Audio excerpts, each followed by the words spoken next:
Israel হুতি সংঘর্ষ, মধ্যপ্রাচ্যে উত্তেজনার নতুন অধ্যায়। ইসরায়েলের প্রধানমন্ত্রী বেনিয়ামিন নেতানিয়াহু ঘোষণা করেছেন, ইয়েমেনের মুক্তিকামী হুতি বিদ্রোহীদের বিরুদ্ধে বড় ধরনের সামরিক অভিযান শুরু হবে। তার দাবি, হুতিরা আন্তর্জাতিক নিরাপত্তার জন্য সরাসরি হুমকি এবং তাদের অস্ত্র ও কার্যক্রম পুরো বিশ্বের স্থিতিশীলতাকে ঝুঁকিতে ফেলছে। কিন্তু প্রশ্ন উঠছে, নেতানিয়াহুর এই সিদ্ধান্ত কি স্রেফ ইসরায়েলের নিরাপত্তার জন্য, নাকি এর পেছনে রয়েছে অন্য কোনো বৃহত্তর রাজনৈতিক উদ্দেশ্য?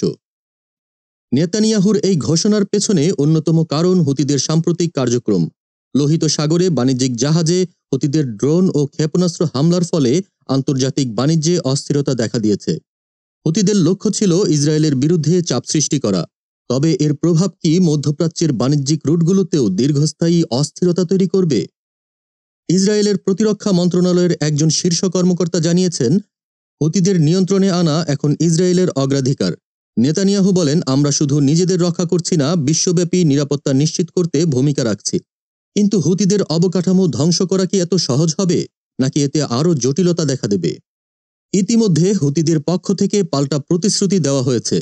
তাদের শীর্ষ নেতা হেজাম আল আসাদ বলেছেন, নেতানিয়াহু ভুল করছেন, ইসরায়েলকে শাস্তি পেতে হবে, আমরা থামব না। হুতিদের এই অবস্থান কি ইসরায়েলের উপর আরও বড় ধরনের আক্রমণের আভাস দিচ্ছে? হুতিরা গাজার জনগণের প্রতি সংহতি প্রকাশ করে জানিয়েছে, তাদের হামলার মূল উদ্দেশ্য ইসরায়েলের আগ্রাসন থামানো। তাদের এই পদক্ষেপ কি কেবল একটি প্রতিক্রিয়া, নাকি এটি একটি বড় পরিকল্পনার অংশ যেখানে ইরানও অন্তর্ভুক্ত? বিশ্লেষকরা মনে করছেন, হুতিদের সঙ্গে ইসরায়েলের এই সংঘর্ষ কেবল একটি আঞ্চলিক বিষয় নয়। যুক্তরাষ্ট্র ও ব্রিটেন ইতিমধ্যেই ইসরায়েলের পাশে দাঁড়িয়েছে। তবে আন্তর্জাতিক সম্প্রদায় কি এই সংঘাতকে নিয়ন্ত্রণ করতে সক্ষম হবে, নাকি এটি আরও বড় যুদ্ধের দিকে এগোবে?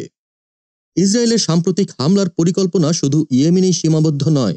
নেতানিয়াহু ইঙ্গিত দিয়েছেন, ইরানের ভূমিকা থাকলে তারা সরাসরি তেহরানকেও টার্গেট করতে প্রস্তুত। যদি সত্যিই এমন কিছু ঘটে, তবে এই উত্তেজনা কি সরাসরি ইসরায়েল ইরান সংঘর্ষে পরিণত হবে? নেতানিয়াহু আরও দাবি করেছেন, হুতিরা ইরানের সহযোগিতায় তাদের কার্যক্রম পরিচালনা করছে।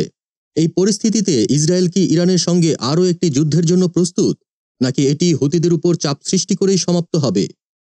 মধ্যপ্রাচ্যে এমন উত্তেজনাপূর্ণ পরিস্থিতি দেখে অনেকেই ভাবছেন, আঞ্চলিক সংঘাতের পরিণতি কোথায় গিয়ে দাঁড়াবে? বিশ্ববাসী কি শান্তি প্রত্যাশা করতে পারে, নাকি এই সংঘাত ক্রমেই আরও বড় আকার ধারণ করবে? দেশজগৎ ইন্টারন্যাশনাল ডেস্ক।